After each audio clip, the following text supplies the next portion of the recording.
श्री कृष्ण भगवद्गीता का 8वां अध्याय श्लोक नंबर 19। भूताग्रामया हि सभाया भूत्वा भूत्वा पिलेते रात्रागो मनुष्य पार्थ प्रभा अरागामी।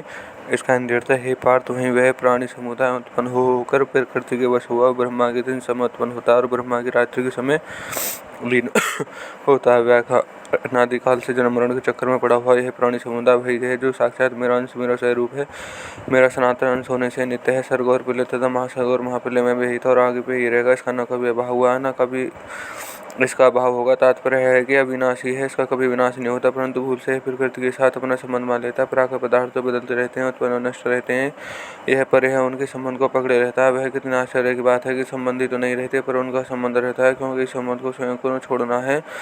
अतः यह स्वयं जब तक उस संबंध को नहीं छोड़ता तब तक उसको दूसरा कोई छुड़ा नहीं सकता। उस संबंध को छोड़ने में वह स्वतंत्र है, सबल है, वास्तव में उस संबंध को रखने में सदा प्रतंत्र है, क्योंकि वे पदार्थ उसको हरदम बदलते रहते हैं पर नया नया संबंध पकड़ता रहता है। जैसे बालकपन में इसको नहीं छोड़ा और न छोड़ना चाहा पर वह छूट गया, ऐसे ही जवानी को इसने नहीं छोड़ा पर वह छूट गई। तो और क्या, इस शरीर को भी छोड़ना नहीं चाहता पर वह भी छूट जाता है। तात्पर्य हुआ कि प्राकृतिक पदार्थ तो छोड़ते रहते हैं पर यह जीव उन पदार्थों के साथ अपने संबंध को बनाए रखता है, जिससे उसको बार बार सही धारण करने पड़ते हैं, बार बार जन्म न बनना पड़ता है। जब तक यह माने हुए संबंध को नहीं छोड़ेगा तब तक यह जन्म मरण की परंपरा चलती रहेगी, कभी मिटेगी नहीं।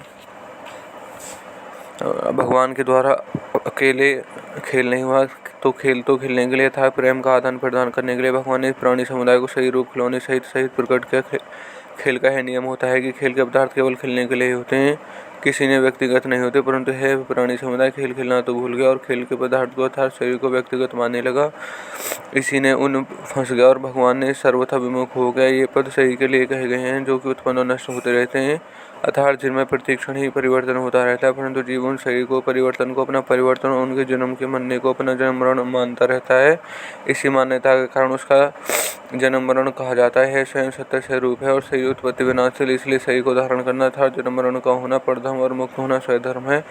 यहाँ अवश्य कहने का तात्पर्य है कि अगर यह जीव प्रकृति की वस्तु में किसी भी वस्तु को अपनी मानता रहेगा तो उसका वहम ही होगा कि मैं इस वस्तु का मालिक हूँ, पर हो जाएगा उस वस्तु के परवश पराधीन। प्राकृतिक पदार्थों पर यह जितना ही अधिग्रहण होगा उतना ही यह मान प्रतंत्र बनता चला जाएगा, फिर इसकी प्रतंत्रता कभी छूटेगी नहीं। ब्रह्मा जी के जागने और सोने पर था, स्वर्ग और प्रलय होने पर, ब्रह्मा जी के प्रकट और लीन होने पर था, महासागर और महाप्रलय के होने पर तथा वर्तमान में प्रकृति परवश होकर कर्म करते रहने पर भी है जीव जन्मना और मरना अर्थात करना और उसका फल भोगना इस आफत से कभी छूटेगा ही नहीं। इससे सिद्ध हुआ कि जब तक परमात्मा की प्राप्ति नहीं होती, बोध नहीं होता, यह प्रकृति के संबंध को नहीं छोड़ता और जब तक प्रतंत्र होने के कारण यह दुख रूप जन्म मरण के चक्कर से छूट नहीं सकता।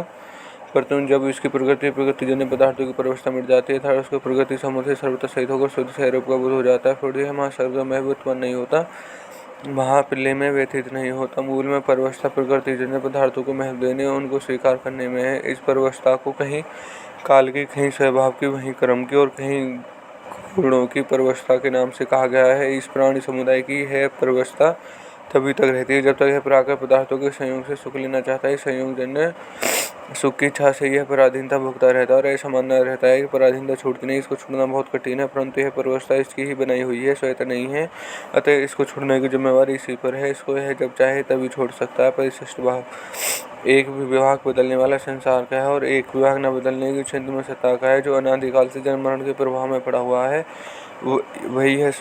वही यह जीव समुदाय बार बार उत्पन्न और लीन होता है। ब्रह्मा जी के दिन और रात में बीच में भी जीव निरंतर जन्म लेता और मरता रहता है। तात्पर्य जो बार बार उत्पन्न और लीन होता है वह संसार है, जो वहीं रहता है वह जीव का असली स्वरूप अर्थात चिंत में हो सकता है, जो परमात्मा साक्षात अंश है। ब्रह्मा जी के कितने ही रात दिन बीत जाए पर स्वयं का वही रहता है। चिंत में सत्ता अर्थात स्वयं में स्वीकार अर्थात स्वीकार करने की सामर्थ्य है। इस सामर्थ्य का दुरुपयोग करने से अर्थात जड़ता को स्वीकार करने से ही वह जन्मता मरता है। यदि वह सामर्थ्य का दुरुपयोग न करे तो जन्म मरण को हो नहीं सकता था। जीव का खास पुरुषार्थ है जड़ता को, यदि वह सामर्थ्य का दुरुपयोग न करे तो उसका जन्म मरण हो नहीं सकता था। जीव खास पुरुषार्थ है जड़ता को स्वीकार न करना, अपने स्वरूप में स्थित होना और अपने अंश के भगवान को शरण होना। जड़ता में अर्थात देश काल वस्तु व्यक्ति क्रियावस्था परिस्थिति में परिवर्तन होता है, अपने में कोई परिवर्तन नहीं होता। यह मनुष्य मात्र का अनुभव है, परंतु ऐसा अनुभव होते हुए भी मनुष्य सुख आसक्ति से कारण जड़ता से बना रहता है,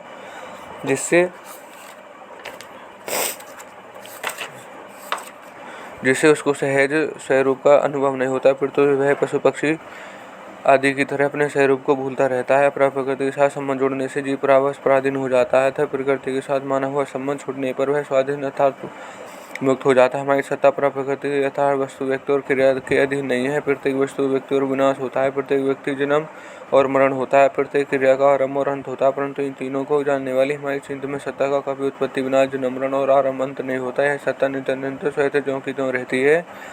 इसका सत्ता का कभी भाव नहीं होता। इस सत्ता में स्वतः स्वाभाविक स्थिति के अनुभव नाम ही मुक्ति है। मनुष्य को वह वहम होता है कि अमुक वस्तु की प्राप्ति होने पर, अमुक व्यक्ति मिलने पर, वह अमुक क्रिया को करने पर मैं स्वाधीन हो जाऊंगा। परंतु ऐसी कोई वस्तु, व्यक्ति और क्रिया है ही नहीं जिससे मनुष्य स्वाधीन हो जाए। प्रकृतिजन्य व्यक्ति और क्रिया तो मनुष्य पराधीन बनाने वाली है। उनसे सर्वथा असंग होने पर ही मनुष्य स्वाधीन हो सकता है। अतः साधक को चाहिए कि वह वस्तु, व्यक्ति और क्रिया के बिना अपने को अकेला अनुभव करने का स्वभाव बनाए, उस अनुभव को महत्व दे, उससे अधिक से अधिक स्थित रहे। यह मनुष्य समाज का अनुभव है कि सुषुप्ति के समय वस्तु, व्यक्ति और क्रिया के बिना ही हम स्वतः रहते हैं, परंतु हमारे बिना वस्तु, व्यक्ति और क्रिया नहीं रहती। जब जागृत में भी हम इनके बिना रहने का स्वभाव बना लेंगे तो हम स्वाधीन मुक्त हो जाएंगे। प्रकृति जन्य वस्तु, व्यक्ति और क्रिया के संबंध की मान्यता ही हमें स्वाधीन नहीं होने देती, हमारी न चाहते हुए भी हमें पराधीन बना देती है। परमात्मा में अनंत शक्तियाँ हैं जो चित्त स्वरूप माया में भी अनंत शक्तियाँ हैं जो जड़ स्वरूप तथा परिवर्तनशील है। सबसे विलक्षण शक्ति भगवत प्रेम में है, परंतु मुक्ति में संतोष करने में वह प्रकट नहीं होता। जड़ता के संबंध से ही परावर्श होती है और मुक्त होने पर परवर्षता सर्वथा मिट जाती है और जीव स्वाधीन हो जाता है। परंतु प्रेम ही स्वाधीनता से विशेष विलक्षण है। स्वाधीनता में अखंड आनंद और प्रेम में अनंत आनंद है। ज्ञान होगी तो स्वाधीन होता है और भक्त प्रेम होता है। भक्ति होगी में एक भगवान के पराधीन नहीं होता, क्योंकि भगवान परकीय है, परंतु स्वकीय है। स्वकीय अधीनता में विशेष स्वाधीनता होती है। भगवान तो स्वाधीन से स्वाधीन है, जीव तो जड़ता के पराधीन हो जाता है, पर पराधीनता को मिटाने से वह स्वाधीन हो जाता है। परंतु भगवान के शरण होने से वह स्वाधीनता प्रेम स्वाधीन हो जाता है। भगवान की अधीनता परम स्वाधीनता, जिससे भगवान भी भक्त के अधीन हो जाते हैं। संबंध अनित्य संसार वर्णन करके आगे के श्लोक में जीवों के प्राप्त नहीं परमात्मा की महिमा का विशेष वर्णन करते हैं और यह श्लोक ही समाप्त होता है। धन्यवाद।